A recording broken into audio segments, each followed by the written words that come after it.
Hi everyone, easy കോമേഴ്സിലേക്ക് ഏവർക്കും സ്വാഗതം. നമ്മൾ ഇനി അടുത്തതായിട്ട് നോക്കാൻ പോകുന്നത് മൂന്നാമത്തെ ബ്ലോക്കിലെ രണ്ടാമത്തെ യൂണിറ്റ് ആണ്. രണ്ടാമത്തെ യൂണിറ്റ് എന്താണ്? പ്രിപ്പറേഷൻ ഓഫ് ഫൈനൽ അക്കൗണ്ട്സ് ആണ്. ഓക്കെ, നമ്മുടെ ഇത് പ്രോബ്ലം പാർട്സ് ആണ്. ഇതിന്റെ തിയറി പാർട്സ് ഒന്നാമത്തെ യൂണിറ്റ് പഠിച്ചിട്ടുണ്ടായിരുന്നു. അപ്പൊ നമുക്ക് നോക്കാം. അത് നമ്മൾ ആദ്യം പറയുന്നത് ഫൈനൽ അക്കൗണ്ട്സ് അല്ലെങ്കിൽ ഫിനാൻഷ്യൽ സ്റ്റേറ്റ്മെന്റ് ആണ്. ഇനി കമ്പനിയുടെ ഫൈനൽ അക്കൗണ്ട്സ് അല്ലെങ്കിൽ ഫിനാൻഷ്യൽ സ്റ്റേറ്റ്മെന്റ് ആണ് പഠിക്കുന്നത്. അപ്പൊ നമുക്ക് നോക്കാം. ഇതിൽ മൂന്ന് ഇതായിട്ടാണ് കൊടുത്തിരിക്കുന്നത്.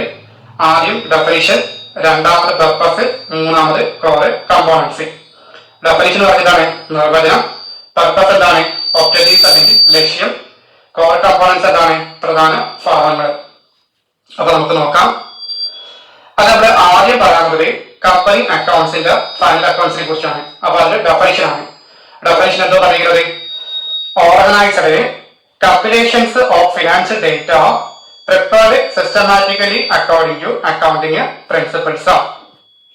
Organized compilations of financial data prepared systematically according to accounting principles. എന്താണ് കമ്പിലേഷൻസ് എന്ന് പറഞ്ഞാൽ? ശേഖരണം അല്ലെങ്കിൽ ഒരു കൂട്ടം. ഓക്കെ, സിസ്റ്റമാറ്റിക് എന്ന് പറഞ്ഞിട്ടാണ് കൃത്യമായിട്ടുള്ളത്, പ്രിൻസിപ്പിൾ എന്ന് പറഞ്ഞിട്ടാണ് തത്വങ്ങൾ അല്ലെ.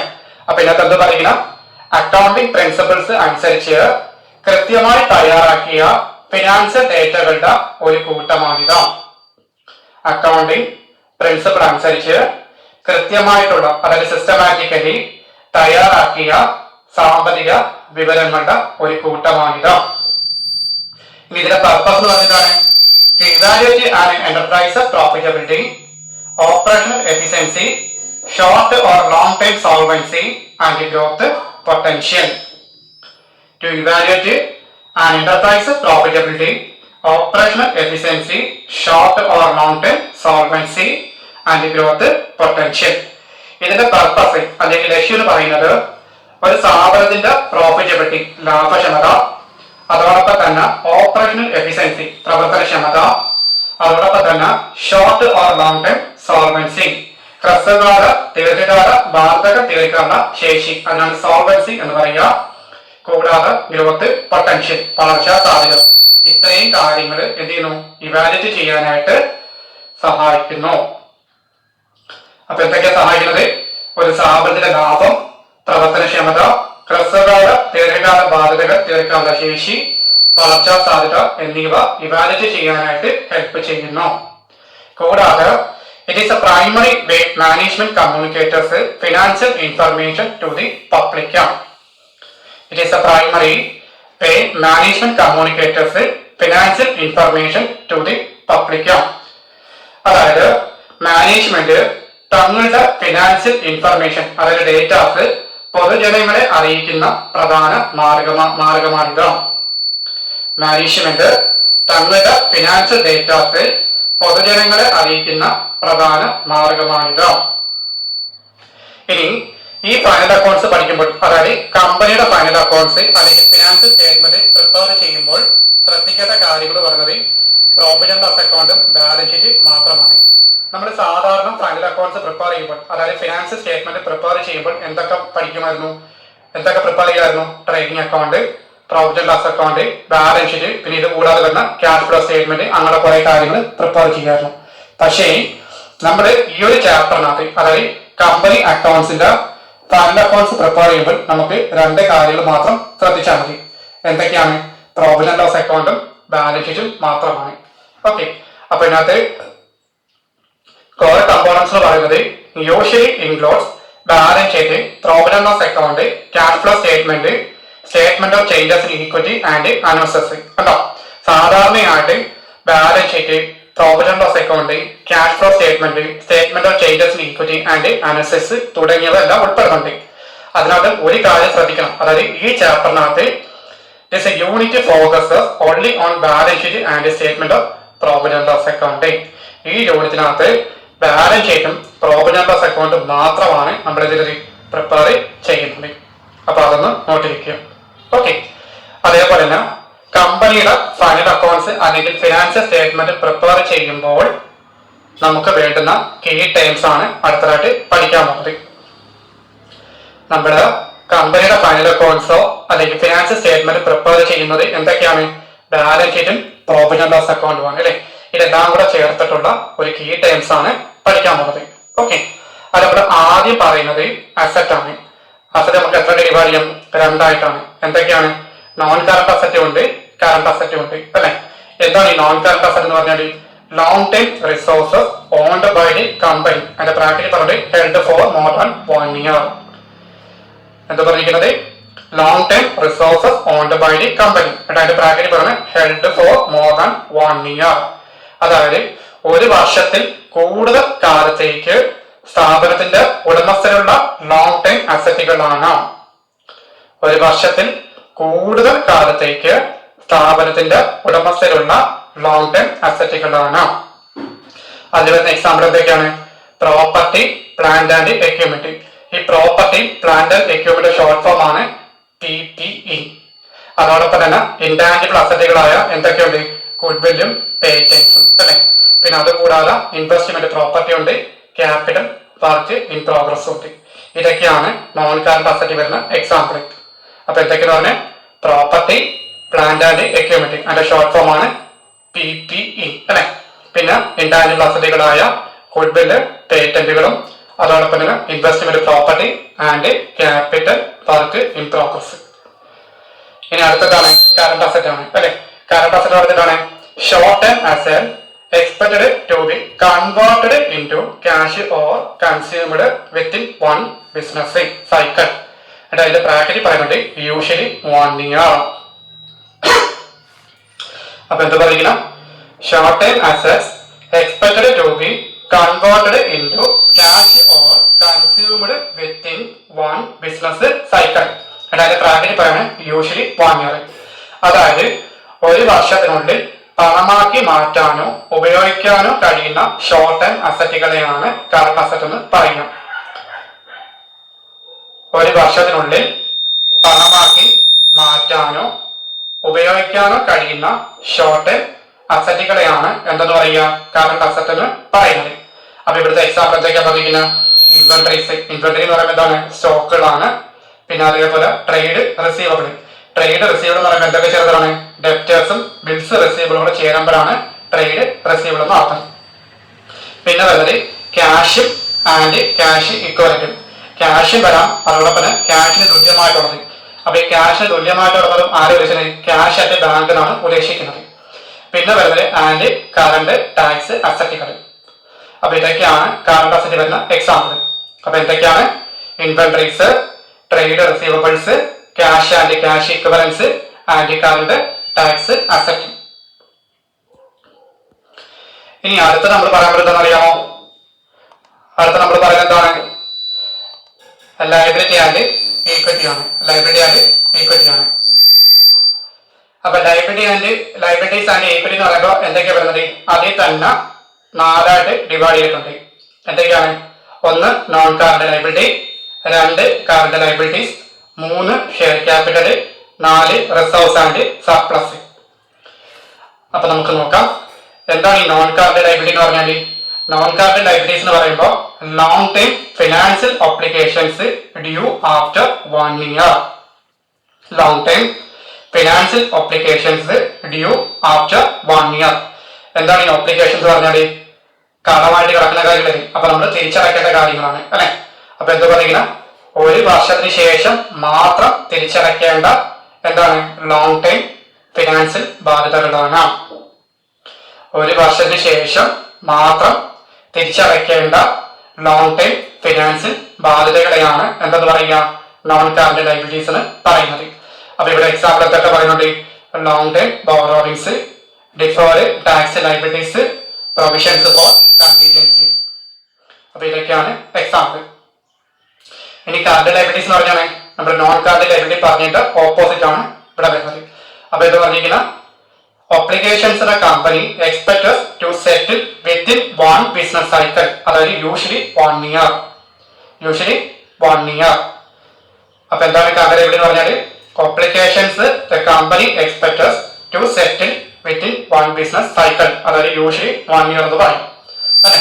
അതായത് ഒരു വർഷത്തിനുള്ളിൽ തീർക്കേണ്ട ഷോർട്ട് ടൈം ബാധ്യതകളാണ്. നോൺ കറന്റ് ലയബിലിറ്റി എന്ന് പറഞ്ഞാൽ ഒരു വർഷത്തിന് ശേഷം മാത്രം തിരിച്ചടയ്ക്കേണ്ട long time financial ബാധ്യതകളാണ്.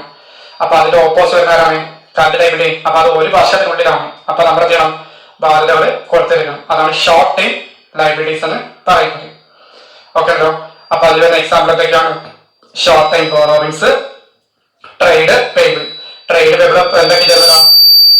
Sunday ക്രെഡിറ്റേഴ്സും bills പേബിളും, അത് രണ്ടും കൂടെ ചേരുമ്പോഴാണ് ട്രേഡ് പേബിൾ എന്നാകുന്നത്. പിന്നെ കറണ്ട് ടാക്സ് ലയബിലിറ്റി. ഇത്രയാണ് കറണ്ട് ലയബിലിറ്റിയുടെ എക്സാമ്പിൾ വരുന്നത്. ഇനി മൂന്നാമത് വരുന്നത് ഷെയർ ക്യാപിറ്റൽ ആണ്. എന്താണ് ഷെയർ ക്യാപിറ്റൽ എന്ന് പറയുന്നത്? Total amount invested by shareholders ആണ്. എന്താ പറയുക? Total amount invested by shareholders ആണ്. അതായത് ഷെയർ ഹോൾഡർമാർക്ക് ബിസിനസ്സിൽ ഇൻവെസ്റ്റ് ചെയ്ത എമൗണ്ടിനെയാണ് എന്തെന്ന് പറയുക? ഷെയർ ക്യാപിറ്റൽ എന്ന് പറയുന്നത്. അതിനകത്ത് എന്താ പറയുക? ഡിവൈഡഡ് ഇൻറ്റു ഈക്വലി ഷെയർ ക്യാപിറ്റലും ആൻഡ് അതർ ഷെയർ ക്യാപിറ്റലും. ഇതിനകത്ത് നമുക്ക് രണ്ട് ഷെയറുകളായിട്ട് ഡിവൈഡ് ചെയ്യാം. ഷെയർ ക്യാപിറ്റൽ നമുക്ക് ഡിവൈഡ് ചെയ്യാം. എന്തൊക്കെയാണ്? ഈക്വലി ഷെയർ ക്യാപിറ്റൽ ഉണ്ട്, ആൻഡ് അതർ ഷെയർ ക്യാപിറ്റൽ. അപ്പൊ ആൻഡ് അതർ ഷെയർ ക്യാപിറ്റൽ എന്ന് പറയുന്നത് എന്താണ്? പ്രിഫറൻസ് ഷെയർ ക്യാപിറ്റൽ ആണ്. ഓക്കെ ആണല്ലോ? ഓക്കെ. അപ്പൊ ഷെയർ ക്യാപിറ്റൽ എന്താ മനസ്സിലായോ? ഷെയർ ഹോൾഡർമാര് ബിസിനസ്സിൽ ഇൻവെസ്റ്റ് ചെയ്ത എമൗണ്ടിനെയാണ് ഷെയർ ക്യാപിറ്റൽ എന്ന് പറയുക. ഇനി നമുക്ക് എന്ത് ചെയ്യാം? രണ്ടായിട്ട് ഡിവൈഡ് ചെയ്യാം. ഈക്വലി ഷെയർ ക്യാപിറ്റൽ ഉണ്ട്, ആൻഡ് അതർ ഷെയർ ക്യാപിറ്റൽ ഉണ്ട്. ഈക്വലി ഷെയർ ക്യാപിറ്റൽ എന്ന് പറയുന്നത് കോമൺ സ്റ്റോക്ക് ആണ്. അതായത് പൊതുവായിട്ടുള്ള സ്റ്റോക്കിനെയാണ് ഈക്വലി ഷെയർ ക്യാപിറ്റൽ എന്ന് പറയുക. ആൻഡ് അതർ ഷെയർ ക്യാപിറ്റൽ എന്ന് പറയുമ്പോൾ ആരാണ്? പ്രിഫറൻസ് ഷെയർ ക്യാപിറ്റൽ ആണ്. ഇതിന്റെ ഡീറ്റെയിൽ കാര്യങ്ങളെല്ലാം ഒന്നാമത്തെ ബ്ലോക്കിൽ ഒന്നാമത്തെ യൂണിറ്റ് നമ്മൾ പഠിച്ചിട്ടുണ്ടായിരുന്നു. ഇനി അടുത്തതാണ് reserves and surplus. Reserves and surplus എന്ന് പറയുമ്പോൾ എന്താണ്? Accumulated profits or not it distributed as a dividends to shareholders. Includes general റിസർവ്സും ക്യാപിറ്റൽ റിസർവ്സും ആൻഡ് റീറ്റേൺഡ് ഏർണിംഗ്സും. അപ്പൊ എന്താ പറഞ്ഞിരിക്കുന്ന? Accumulated profits not it distributed as a dividends to shareholders includes general reserves, capital reserves and retained earnings. അതായത് ലാഭത്തിൽ നിന്ന് share ഹോൾഡർമാർക്ക് ഡിവിഡൻഡായി വീതിച്ച് നൽകാതെ മാറ്റി വെച്ചിരിക്കുന്ന എമൗണ്ടിനെയാണ്. പ്രോഫിറ്റിൽ നിന്ന് ഷെയർ ഹോൾഡർമാർക്ക് ഡിവിഡൻഡായി വീതിച്ച് നൽകാതെ, അതായത് ഡിവിഡൻഡായിട്ട് കൊടുക്കാതെ മാറ്റി വെച്ചിരിക്കുന്ന എമൗണ്ടിനെയാണ് എന്തെന്ന് പറയുക? റിസർവ്സ് ആൻഡ് സർപ്ലസ് എന്ന് പറയുന്നത്. അപ്പൊ ഇതിനകത്ത് എന്തൊക്കെ ഉൾപ്പെടുത്തുന്നത്? ജനറൽ റിസർവ് ഉണ്ട്, റീറ്റേൺഡ് ഏർണിംഗ്സ് ഉണ്ട്, ക്യാപിറ്റൽ റിസർവ്സ് ഉണ്ട്. അപ്പൊ ഇത്ര മനസ്സിലായോ? ഓക്കെ. അപ്പൊ നിങ്ങളുടെ ഫൈനൽ അക്കൗണ്ട്സ് പ്രിപ്പയർ ചെയ്യുമ്പോൾ അതിനകത്ത് എന്തൊക്കെ ഉൾപ്പെടുന്നത്? ലയബിലിറ്റീസും അസറ്റുകളും മാത്രമാണ്. അപ്പൊ ലയബിലിറ്റീസ് ഏതൊക്കെയാണ് മനസ്സിലായോ? ഈ പറഞ്ഞ 4 കാറ്റഗറിയാണ്. എന്തൊക്കെയാണ്? Non current liability, current liability, share capital, reserve and surplus. അസറ്റുകളാണെങ്കിലോ നോൺ കറന്റ് അസറ്റും പിന്നെ കറന്റ് അസറ്റും. ഓക്കെ ആണല്ലോ? ഓക്കെ. ഇനി നമ്മൾ അടുത്തതായിട്ട് പറയാൻ പോകുന്നത് profit and loss account prepare ചെയ്യുമ്പോഴുള്ള കാര്യങ്ങളാണ് പറയാൻ പോകുന്നത്. അതിനകത്ത് വരുന്നത് നോക്കാം. Income and profit metrics. Income and profit metrics. അതിൽ തന്നെ ഒരേ കാര്യങ്ങൾ പറയുന്നത് നോക്കാം. എന്തൊക്കെയാണ് നോക്കി? ഒന്നെന്ന് പറയുന്നത് റവന്യൂ ഫ്രം ഓപ്പറേഷൻസ് ആണ്. റവന്യൂ ഫ്രം ഓപ്പറേഷൻസ് എന്ന് പറയുമ്പോൾ എന്താ പറഞ്ഞിരിക്കുന്ന? Income earned from the core business activities ആണ്. Income earned from the core business activities ആണ്. എന്ത് പറഞ്ഞിരിക്കുന്ന? ബിസിനസിന്റെ പ്രധാന പ്രവർത്തനങ്ങളിൽ നിന്ന് ലഭിക്കുന്ന വരുമാനമാണ്. ബിസിനസിന്റെ പ്രധാന പ്രവർത്തനങ്ങളിൽ നിന്ന് ലഭിക്കുന്ന വരുമാനമാണ് എന്തെന്ന് പറയുക? റവന്യൂ ഫ്രം ഓപ്പറേഷൻസ് എന്ന് പറയുന്നത്. അവിടെ എക്സാമ്പിൾ പറയുന്നുണ്ട്. Sale of goods and services. സാധനങ്ങളോ സേവനങ്ങളോ സെയിൽ ചെയ്യുന്ന വഴിയായിരിക്കും എന്തെന്നത്? വരുമാനം കിട്ടുന്നത്. ഓക്കെ ആണല്ലോ? ഓക്കെ. ഇനി അടുത്തതാണ് അതർ ഇൻകം. അതർ ഇൻകം എന്ന് പറയുന്നത് എന്താണ്? Income earned from non core business activities. അതായത് പ്രധാന ബിസിനസ് അല്ലാത്ത മറ്റു വഴികളിൽ നിന്ന് ലഭിക്കുന്ന വരുമാനത്തെയാണ്. കണ്ടോ? നമ്മൾ ആദ്യം പറഞ്ഞതാണ് സാധനങ്ങളോ സേവനങ്ങളോ വഴി നമുക്ക് എന്ത് ചെയ്യും? അതിനകത്ത് നമുക്ക് എന്ത് കിട്ടും? പ്രോഫിറ്റ് കിട്ടും. അപ്പൊ അതിനകത്താണ് വരുമാനം കിട്ടുന്നത്. അതിനൊരിക്കുന്ന പേരാണ് റവന്യൂ ഫ്രം ഓപ്പറേഷൻസ് എന്ന് പറയുക. ഓക്കെ ആണല്ലോ? ഇനി പ്രധാന ബിസിനസ് അല്ലാത്ത മറ്റു വഴികളിൽ, അതായത് സാധനങ്ങളോ സേവനങ്ങളോ അല്ലാതെ കിട്ടുന്ന വരുമാനത്തെയാണ് എന്താ പറയുക? അതർ ഇൻകം എന്ന് പറയും. അപ്പൊ അതിന്റെ എക്സാമ്പിൾ ഒക്കെ വരുന്നുണ്ട്. Interest received, dividend received, rental income, ഇങ്ങനെയുള്ള കാര്യങ്ങളാണ് അതർ ഇൻകത്തിനകത്ത് വരുന്നത്. ഇനി അടുത്തതാണ് profit before tax. Profit before tax എന്ന് പറഞ്ഞിട്ടാണ് earnings before deducting income tax. എന്താ പറയുക, ടാക്സ് കുറയ്ക്കുന്നതിനുള്ള മുമ്പുള്ള ലാഭമാണ്. ടാക്സ് കുറയ്ക്കുന്നതിന് മുമ്പുള്ള പ്രോഫിറ്റിനാണ് എന്താ പറയുക, പ്രോഫിറ്റ് ബിഫോർ ടാക്സ് എന്ന് പറയുന്നത്. അവിടെ ഇക്വേഷൻ ഉണ്ട്. പ്രോഫിറ്റ് ബിഫോർ ടാക്സിന് ഷോർട്ട് ഫോം ആണ് PBT. അതെങ്ങനെ കുറയ്ക്കുന്നത്, total revenue minus total expense. കണ്ടോ, നമുക്ക് കിട്ടുന്ന വരുമാനം എത്രയാണോ ആ വരുമാനത്തിനകത്ത് എന്ത് ചെയ്യണം, എക്സ്പെൻസ് കുറച്ച് വരുന്നുള്ളതാണ് എന്താ പറയുക, പ്രോഫിറ്റ് ബിഫോർ ടാക്സ് എന്ന് പറയുന്നത്. മനസ്സിലായോ? Earnings before deducting income tax എന്ന് പറഞ്ഞാൽ ടാക്സ് കുറയ്ക്കുന്ന മുമ്പുള്ള ലാഭത്തെയാണ് PBT എന്ന് പറയുന്നത്. അപ്പൊ ഇൻഡിക്കേഷൻ ഇവിടെ കൊടുത്തിട്ടുണ്ട്. ഓക്കെ, ഇനി പ്രോഫിറ്റ് ആഫ്റ്റർ ടാക്സ് ആണെങ്കിലോ അതിന്റെ ഷോർട്ട് ഫോം ആണ് PAT എന്ന് പറയും അല്ലെ, PAT. The final net profit available after accounting for all taxes. അതായത് എല്ലാ നികുതികളും എല്ലാ ടാക്സുകളും കഴിച്ചിട്ടുള്ള നെറ്റ് പ്രോഫിറ്റ് ആണ്. എല്ലാ ടാക്സുകളും കഴിഞ്ഞിട്ടുള്ള നെറ്റ് പ്രോഫിറ്റിനെയാണ് എന്താന്ന് പറയുക, പ്രോഫിറ്റ് ആഫ്റ്റർ ടാക്സ് എന്ന് പറയുന്നത്. ഇനി നെക്സ്റ്റ് വണ്ണാണ് ഏണിങ് പെർ ഷെയർ അല്ലെ. ഏതാണ് ഏണിങ് പെർ ഷെയറിന്റെ ഷോർട്ട് ഫോം, EPS എന്ന് പറയും. അതായത് എന്താ പറയുക, A measure of profitability showing the profit net attributable to each equity share. എന്താ പറയുന്നത്, measure of profitability showing the profit net attributable to each shareholder to each equity shares. അതായത് കമ്പനിയുടെ ഒരു ഷെയറിന് ലഭിക്കുന്ന പ്രോഫിറ്റിന്റെ തോതിനെയാണ് എന്താ പറയുക, EPS എന്ന് പറയുന്നത്. അതായത് ഏണിംഗ് പെർ ഷെയർ എന്ന് പറയും. ഇത് നമുക്ക് വേണമെങ്കിൽ 1 മാർക്ക് ചോദിക്കാം. അപ്പൊ EPS കണക്കിലേക്കേഷൻ പറഞ്ഞു, profit available to equity shareholders divided by number of equity shares. ഇപ്പൊ 1 മാർക്കിൽ ചോദിക്കാൻ പറ്റുന്ന ഒരു ക്വസ്റ്റ്യൻ ആണ് earnings per share. Earnings per share അതായത് EPS എന്ന് പറയും. അപ്പൊ എന്താണെന്ന് മനസ്സിലായോ, കമ്പനിയുടെ ഒരു ഷെയറിന് ലഭിക്കുന്ന പ്രോഫിറ്റിന്റെ തോതിനെയാണ് എന്തെന്ന് പറയുക, EPS എന്ന് പറയുന്നത്. അപ്പം ഇക്വേഷൻ പറഞ്ഞു, profit available to equity shareholders divided by number of equity shares.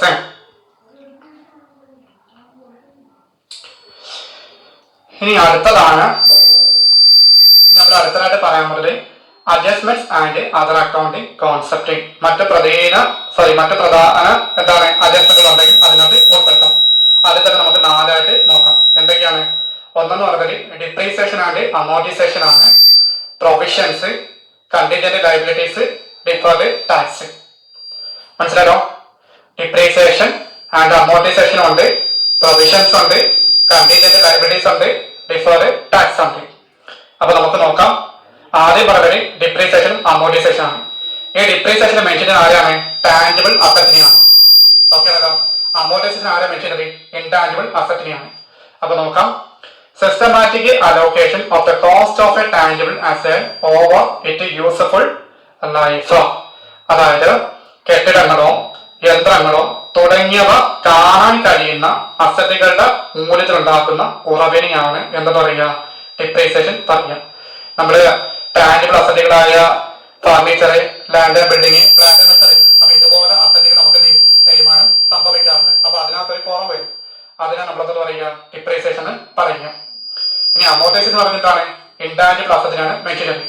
അപ്പൊ അതിനകത്ത് എന്തൊക്കെയാണ് പറയുന്നത്? ഗുഡ് വില്ല്, പേറ്റന്റ് പോലുള്ള കാണാൻ കഴിയാത്ത അസറ്റുകളുടെ മൂല്യം നിശ്ചിത കാലയളവ് കൊണ്ട് നമ്മൾ എഴുതി തള്ളിവിടും. അതാണ് അമോർട്ടൈസേഷൻ പറഞ്ഞത്. മനസ്സിലായോ? റിട്ടേൺ ഡൗൺ എഴുതി തള്ളിവിടും. മനസ്സിലായോ? അപ്പൊ ടാഞ്ചിബിൾ അസറ്റ് പറഞ്ഞാണ് കാണാൻ കഴിയുന്ന വസ്തുക്കളെയും, ഇൻടാഞ്ചിബിൾ അസറ്റ് പറഞ്ഞാണ് കാണാൻ കഴിയാത്ത വസ്തുക്കളെയും അല്ലെ. അപ്പൊ മനസ്സിലായോ? അപ്പൊ കാണാൻ കഴിയുന്ന അസറ്റുകൾ എന്തൊക്കെയാണ്? Land and building, furniture, plant and machinery അല്ലെ. കാണാൻ കഴിയാത്തതാണെങ്കിലോ ഗുഡ് വില്ല്, പേറ്റന്റ്, കോപ്പിറൈറ്റ് അങ്ങനെയുള്ള കാര്യങ്ങളാണ്. അപ്പൊ ഇവയെല്ലാം നമ്മൾ എഴുതി തള്ളിവിടും. അതാണ് റിട്ടേൺ ഡൗൺ എന്ന് പറയും. മനസ്സിലായോ? മറ്റൊരെന്താണ്? ഡിപ്രീസിയേഷൻ നമ്മൾ കുറച്ചു കൊടുക്കും. ഇത്ര കാര്യങ്ങൾ. ഓക്കെ ആണല്ലോ? ഓക്കെ. ഇനി അടുത്തതാണ് പ്രൊവിഷൻസ്. പ്രൊവിഷൻസ് എന്ന് പറയുന്നത് liabilities of uncertain timing or amount made for anticipated losses. എന്താ പറഞ്ഞിരിക്കുന്ന? liabilities of uncertain timing or amount made for anticipated losses. അതായത് ഭാവിയിൽ വരാൻ സാധ്യതയുള്ള നഷ്ടങ്ങൾക്കായി മാറ്റിവെക്കുന്ന കൃത്യമായിട്ടുള്ള എമൗണ്ട് നിശ്ചയിച്ചിട്ടില്ലാത്ത ഫണ്ടിനെയാണ്. ഭാവിയിൽ വരാൻ സാധ്യതയുള്ള നഷ്ടങ്ങൾക്കായി മാറ്റിവെക്കുന്ന കൃത്യമായ എമൗണ്ട് നിശ്ചയിച്ചിട്ടില്ലാത്ത ഫണ്ടിനെയാണ് എന്തൊക്കെ പറയുക, പ്രൊവിഷൻസ് എന്ന് പറയുന്നത്. അവരുടെ എക്സാമ്പിൾ പറയുന്നുണ്ട്. എന്താണ്? പ്രൊവിഷൻ ഫോർ ബാലൻസും പ്രൊവിഷൻ ഫോർ ഡിപ്രീസിയേഷൻ. കേട്ടോ, ബാലൻസ് എന്താണ്? കിട്ടാക്കണം. അപ്പൊ നമ്മൾ കിട്ടാക്കണം മാറ്റിവെക്കണം, ഡിപ്രീസിയേഷൻ മാറ്റിവെക്കണം. മനസ്സിലാക്കാം? അത്രയും. ഇനി കണ്ടീജന്റ് ലയബിലിറ്റീസ് എന്ന് പറഞ്ഞാൽ എന്താണ്?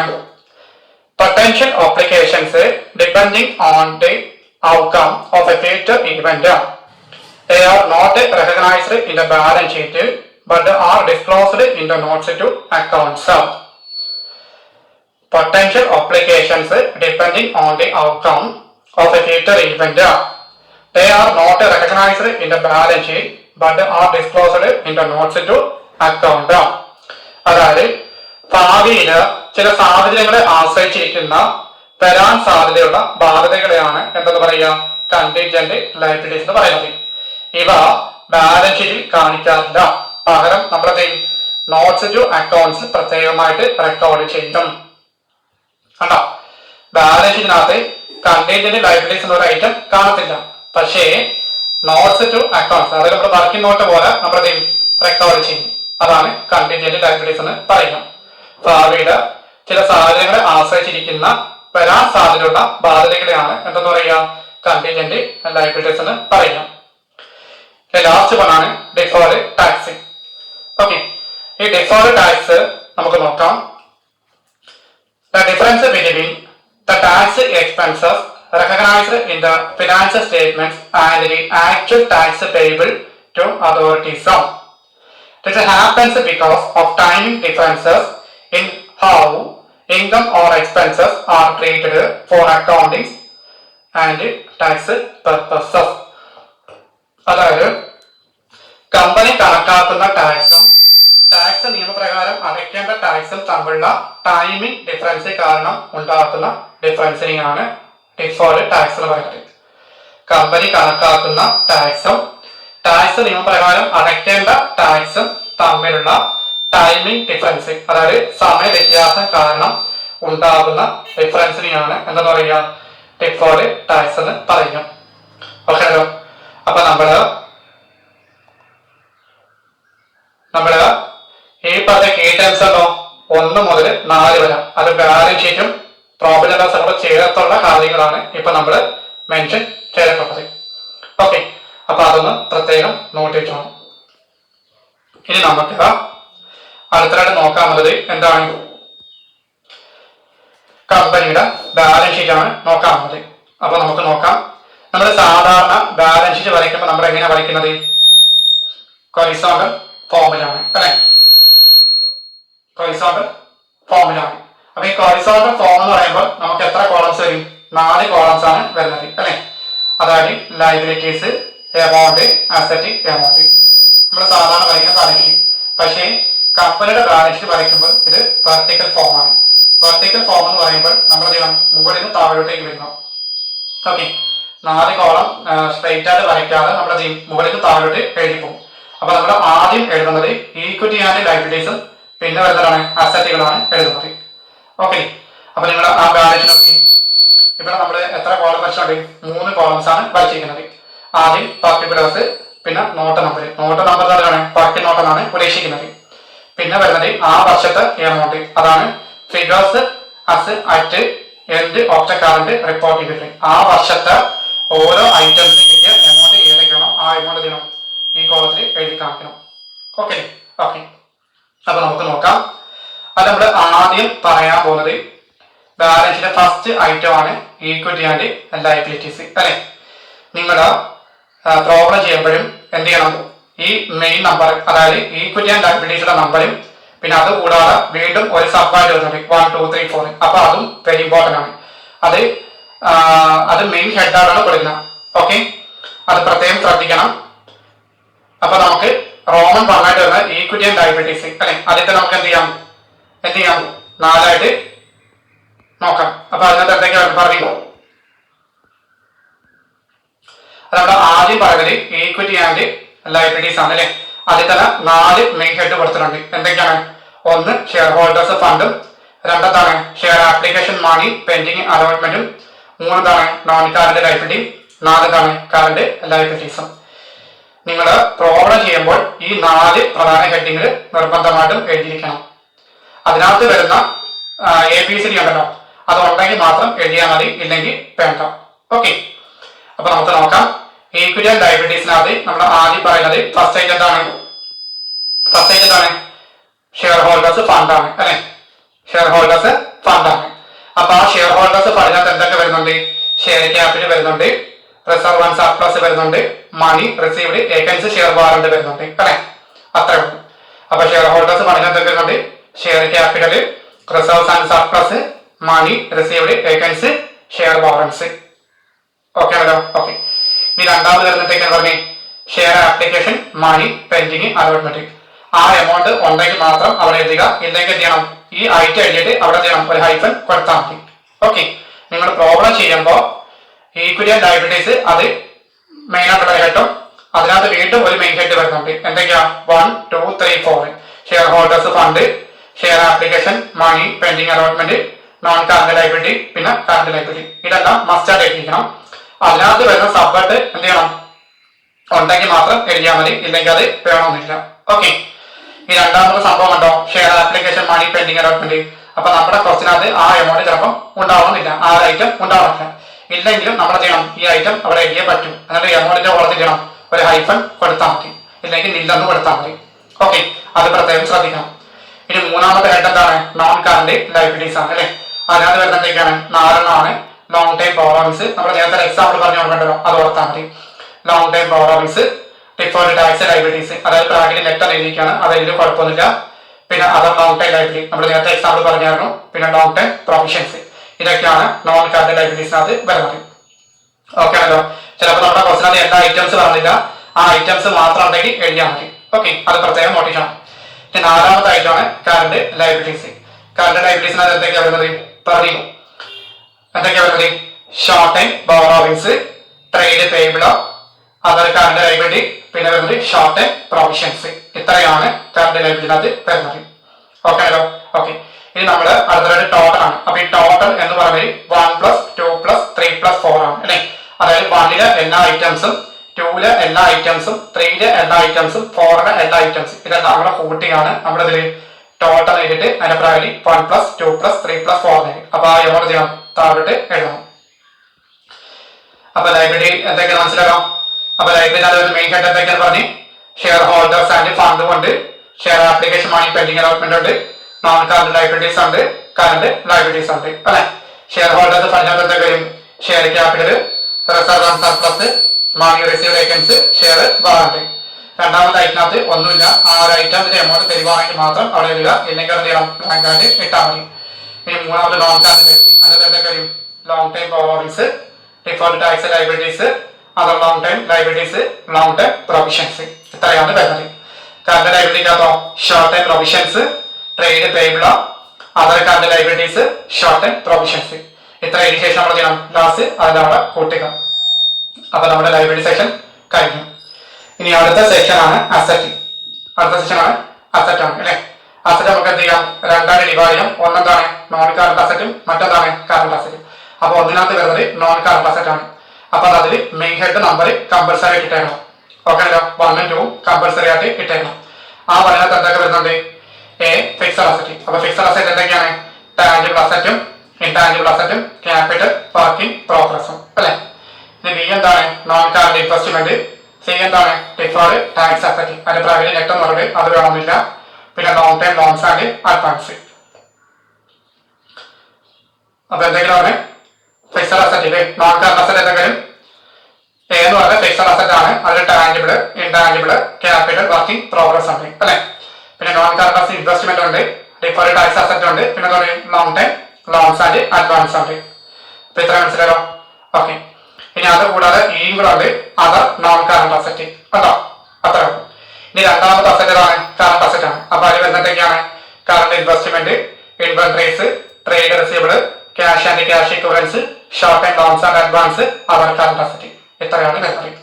എന്നിട്ട് ലാസ്റ്റ് നമ്മൾ ചെയ്യും 1ഉം 2ഉം കൂടെ ആഡ് ചെയ്യണം. നമ്മുടെ ലൈബ്രറീസിൽ 1 2 3 4 അതേപോലെ അസറ്റിനകത്ത് 1 2 മാത്രമേ ഉള്ളൂ. അപ്പൊ അത് ഇവിടെ ആഡ് ചെയ്യണം. അപ്പൊ നമുക്ക് ലൈബ്രറി കിട്ടുന്ന ആ എമൗണ്ടും അസറ്റിൽ കിട്ടുന്ന എമൗണ്ടും എന്തായിരിക്കണം, സെയിം ആയിരിക്കണം, അതായത് ടാലി ആവണം. അപ്പോഴാണ് ഈ ഒരു പ്രോബ്ലം കംപ്ലീറ്റ് ആവത്തുള്ളൂ. അപ്പൊ ഇത്ര മനസ്സിലായോ? അപ്പൊ വളരെ സിമ്പിൾ ആണ്, വളരെ സിമ്പിൾ ആണ്. അപ്പൊ ഇത്രയും മനസ്സിലായോ? അപ്പൊ ഇത്രയുടെ കാര്യങ്ങള് ഇതിന്റെ ഫോർമാറ്റ് നല്ലപോലെ പഠിച്ചിരിക്കണം. ഫോർമാറ്റ് നല്ലപോലെ പഠിച്ചെങ്കിൽ മാത്രമേ നമുക്ക് ചെയ്യാൻ പറ്റുള്ളൂ, പ്രോബ്ലംസ് ചെയ്യാൻ പറ്റത്തുള്ളൂ. അതുകൊണ്ട് നന്നായിട്ട് പഠിക്കുക. ഓക്കെ ആണല്ലോ? ഓക്കെ. അപ്പൊ നമ്മുടെ പ്രാക്ടിക്കൽ ഫോമിലാണ് നമ്മൾ ബാലൻസ് ഷീറ്റ് പ്രിപ്പയർ ചെയ്തിരിക്കുന്നത്. അപ്പൊ ഇത്രയുള്ള സംഭവങ്ങള് നന്നായിട്ട് പഠിച്ച് വെച്ചേക്കണം. ഓക്കെ. അപ്പൊ ഇതിന്റെ പ്രോബ്ലം നമുക്ക് എന്ത് ചെയ്യാം, അടുത്ത വീഡിയോ കൂടെ കാണാം. ബൈ.